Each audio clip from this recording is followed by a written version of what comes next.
അപ്പൊ നിങ്ങൾ എല്ലാവരും ഒരു പാട്ടൊക്കെ ആയിട്ട് ഡാൻസ് ഒക്കെ കളിച്ചിരിക്കുകയാണല്ലേ. അപ്പോൾ നിങ്ങൾക്ക് തോന്നിയില്ലേ ഇതെങ്ങനെ ഈ പേപ്പർ ഈ ഡാൻസ് കളിക്കുന്നെന്ന്? വാ, ഞാൻ കാണിച്ചു തരാം നിങ്ങൾക്ക് അതെങ്ങനെയാണെന്ന്. അതിന് ആദ്യമായി നമ്മൾ ഒരു ടിഷ്യൂ പേപ്പർ എടുക്കണം. അത് എത്ര പാവകൾ നമുക്ക് വേണോ അത്രയും മടക്കാക്കണം. എന്നിട്ട് നമ്മൾ ഒരു പാവയുടെ ഷേപ്പ് ഇങ്ങനെ വരച്ചു കൊടുക്കണം. നോക്കിക്കേ, നിങ്ങൾക്ക് മനസ്സിലാവുന്നുണ്ടോന്നു? ആദ്യം നമ്മൾ പെൻസിൽ കൊണ്ട് വരച്ചു കൊടുക്കുന്നതേ തെറ്റിപ്പോയാലും മായ്ക്കാന്ന് ഓർത്തിട്ടാട്ടോ.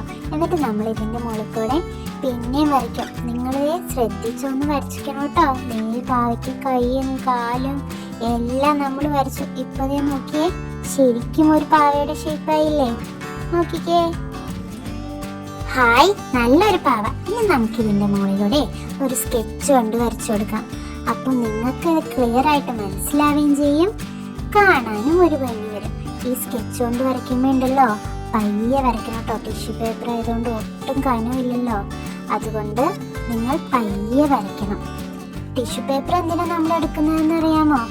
അല്ലെങ്കിൽ പാവ പെട്ടെന്ന് ഡാൻസ് കളിക്കില്ലെന്നേ, അതുകൊണ്ടാ. ഇനി നമ്മളത് കട്ട് ചെയ്ത് എടുക്കാം.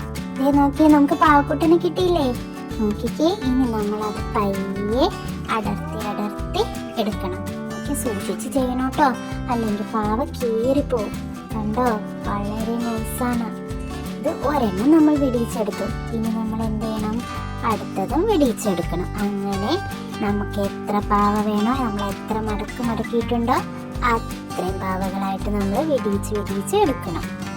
ഇനി നമുക്ക് ഈ പാവക്കുട്ടന്മാർക്ക് കണ്ണും മൂക്കും വായൊക്കെ വരച്ചു കൊടുക്കണം. കണ്ടോ, അതേ പേപ്പർ ചെറിയ കാറ്റടിക്കുമ്പോഴത്തേക്കും പറന്നു പോവാ. അപ്പൊ നിങ്ങൾ പറന്നു പോകാണ്ടൊക്കെ സൂക്ഷിച്ചു വേണം കേട്ടോ അത് അടിക്കാൻ. അങ്ങനെ നമ്മൾ ഉണ്ടാക്കി വെച്ചിരിക്കുന്ന എല്ലാ പാവകൾക്കും നമ്മൾ കണ്ണും മൂക്കും വായും എല്ലാം വരച്ചു കൊടുത്തു. നോക്കിക്കേ, നല്ല സുന്ദര കുട്ടപ്പന്മാരായിട്ടുണ്ട് എല്ലാവരും. ഇനി നമുക്ക് എന്താ ചെയ്യണ്ടേ?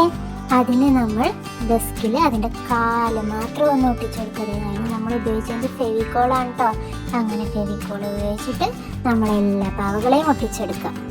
ഇത് കഴിഞ്ഞിട്ടേ ഒരു സ്കെയിൽ എടുത്തിട്ട് ഒരു തുണി ഉപയോഗിച്ച് നല്ലവണ്ണം ഇങ്ങനെ തുടയ്ക്കുക. എന്നിട്ട് അതിന്റെ മുകളിലൂടെ ഇങ്ങനെ കാണിക്കുമ്പോൾ പാവ ചലിക്കുന്നത് നമുക്ക് കാണാൻ പറ്റും. അപ്പൊ നിങ്ങൾ എല്ലാരും വീട്ടിൽ ട്രൈ ചെയ്യണം കേട്ടോ. Okay, by.